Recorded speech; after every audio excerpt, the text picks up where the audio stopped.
Ladies and gentlemen, now joined by the director of Alice in Wonderland, Mr. Tim Burton. How are you? Good, good. They turned on the sprinkler system again tonight. Well, it's not really raining, it's No. just we have to have this when it's a London premiere. Well, as a Londoner yourself, I mean, you must be accustomed to this level of I rain. bring it with me wherever I go. I'm sorry. It's all right. It's your premiere. You can make it rain. Now, I have to ask, what is it about the Lewis Carroll story that fascinated you so much in the first place? Well, it's like I didn't really grow up on the stories, but I realized I knew all, like from music and bands and other artists and illustrators. It's just so in the culture of those characters. They're such iconic characters. So the opportunity to do it in 3D, just thought was a perfect mix of like medium and material. And you and this story in particular, your style as director and this classic story seem to go hand in hand. Was it something you've always thought about remaking or making? No, honestly not, because most of the versions I see, I wasn't inspired by them. But I started to revisit the characters, and it was that and the 3D element that really made me think, ooh, this could be really, something else, What was it like putting that cast together? Well, since it's such a British, iconic piece of work, it just felt very important and to get great British actors and to people, some people I've worked with before, so it was just so exciting to get like great actors to portray these characters. And finally, Tim, this is, I think, your 6th collaboration with Johnny Depp. What is it about your pairing with him and your relationship with him that keeps you working together so well? I guess that we don't really think about it, We don't really analyze it. It's just each time feels new and different. And, if I lined up all pictures of all the characters that we've done together, it's just quite funny and exciting, It kind of looks like just a complete weirdo lineup, It's great. Tim, fantastic to see you here. Thank you very much indeed. Have a great night. All right.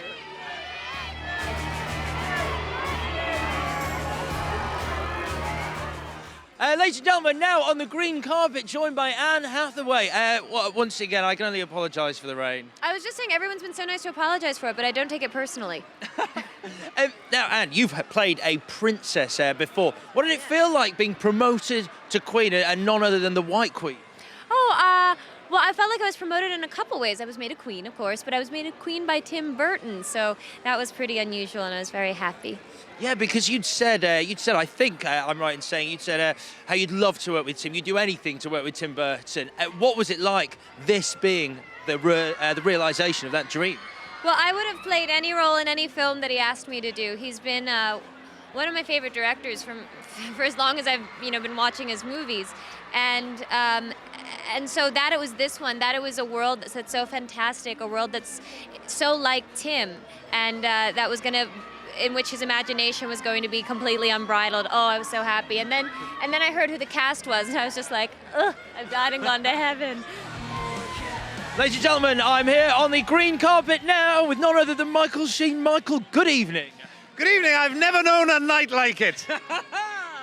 Isn't it just wonderful premiere weather? It is. I specifically asked for this weather, and I'm glad to see that it came. I have to say, with the one wet arm, one dry arm look, I mean, you could easily spark rumours of being Two-Face in the new Batman movie. Two-arm, wet arm, that unknown superhero villain. Now, tell us about your character. You play the White Rabbit. First of all, what's it like playing a rabbit? It's very twitchy, and your nose stays very moist. That's why I was cast. I was cast for my moistness. Nice. My moistosity. Is that a word? I think it is now. They'll all be saying it in the cinema now. Now, I think you said that every one of us inside us has a small furry animal. Now, what exactly did you mean by that? What I mean is quite literally, I have a small furry animal inside me as we speak. Well, good. Good, well done. Good. I'm now here on the red carpet with none other, I say red carpet, it's green, none other than Alice herself, Mia Wasikowska. Good evening, how are you? Good, thank you. May I say you look beautiful. How is it walking in a dress like that with this rain?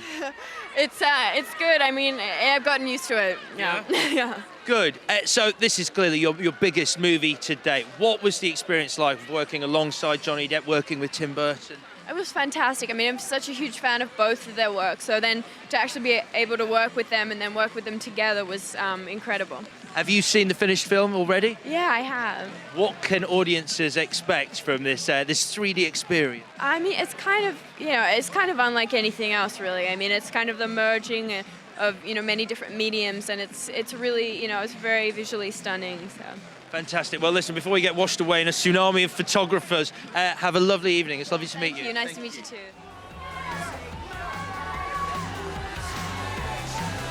Ladies and gentlemen, here on the green carpet of the Alice in Wonderland premiere with Matt Lucas. Good evening, Matt. How are you? Good evening. If you're here seeing the film tonight in the cinema, when my bits come on, cheer, go yay! Don't worry about disrupting the film, because I don't mind. Just cheer, hooray! Just for my bits. And then when everyone else is on, get up and leave. Thank you. You play not one but two characters. Two characters, yeah. It's all green screen and all that, isn't it? Very clever. Very clever. But I did get to do all my bits with the other actors, which was nice. What did you think when you first saw how they changed you on screen? Well, I was delighted because, like most actors, you love to be transformed. So some people will say I wasn't very transformed in this, on account of being short and fat anyway. But, no, it was lovely. Tim Burton, Disney, what's not to like? I am now here on this rain-soaked carpet with none other than the legendary Alan Rickman. Good evening, how are you? You're quite dry. Yeah, well, I got out of a car and stood under this, so... Good work, good work. Hard luck on you. Yeah, thank you. Now, in your time, we've seen you play a fair few objectionable characters, and Absalom the Caterpillar is no exception. He's quite rude, isn't he? I think everybody in Alice in Wonderland's rude, as I recall. There seemed to be a lot of shouty people. How was it voicing something that you had no idea of what it would look like? Is it a strange experience for an actor? Well, you just got to trust him. You open your mouth, you immediately do too much acting. He comes in and says, pack that in and just say it. Right then, we've wisely come inside from the now torrential rain to have a chat with lovely Helena Bonham Carter. Good evening, how are you? Good evening. I'm okay, I'm wet. I'm less wet now. You are less wet. Yeah, I was very wet out there. Let me ask you, this is a familiar tale and yet slightly different. It's been described as a sequel to Alice in Wonderland. What can fans of Alice expect? Well, it's 3D, which is it's perfect for the subject matter. I don't think necessarily every story suits a 3D thing, 3D rendition. And then I have no idea, you know what, because I haven't seen it. So I've got no idea. I know that from the sounds of it, people really, really like it. So hopefully it'll be like a little 2-hour holiday. I've seen it. Oh, is it all right? It's great. Oh, good. Okay, good. And in terms of your character, the Queen of Hearts, she's not very likeable, but you kind of start to sympathise with her a bit. What can you tell us about what you brought to that character? What did you want people to take from meeting the Queen of Hearts? And by the way, I've just realised the earring. Yeah, got heart. You know, I'm still rooting for her. The thing is with me, okay, she's a baddie, but I just see that she's kind of slightly mentally ill, and my job is to work out how on earth she got there and bring some humanity. Anyway, the whole point, yeah, I don't know. I've got a really, really big head, so. What was that like when you saw what they'd done to you? No, it was no. I was warned. That was the way it was described in the script. Like Tim said, would you want to play the Red Queen? I had no idea what he was talking about because I hadn't actually read the script, and I'd up to this point thought he was going to ask me to play Alice. I'd worked out I was a bit old, but I didn't expect to be in it. In fact, I was going to do a photo of me dressed in a kind of Baby Jane Alice thing, and like plaster it on his ceiling, so when he woke up it was like, and then have a sort of ransom note, you know, typewriter, newspaper cut out of like, can I be in it? And but anyway, so it was complete left field, unexpected when he said, do you want to be the Red Queen? So when I read the Red Queen, and White Queen was kind of nicely described, like pretty, beautiful, and so I thought, oh, that's promising. And then Red Queen, she has really, really like a really big head, and is very angry. So actually, to be honest, I really love it when he kind of disfigures me, and I like getting, I go into acting to change what I like, dressing up, as you can tell. You do.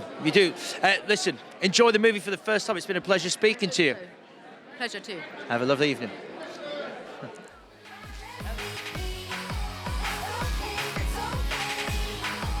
Ladies and gentlemen, I'm now here with the Mad Hatter himself, Mr. Johnny Depp. Good evening. What do you make of all this reception this evening?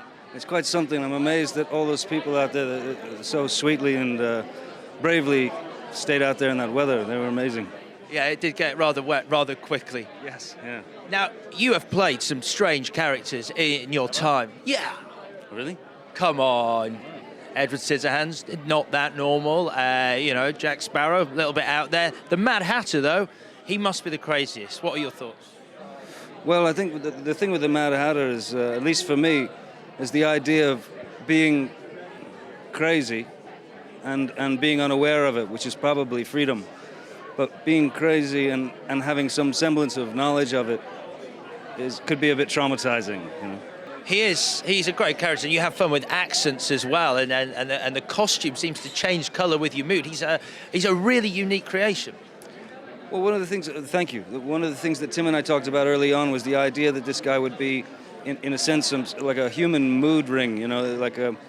He could go from extreme levity to extreme rage to absolute and abject utter fear in the span of about 5 seconds. So that's what I hope I pulled it off. That's what I tried to do.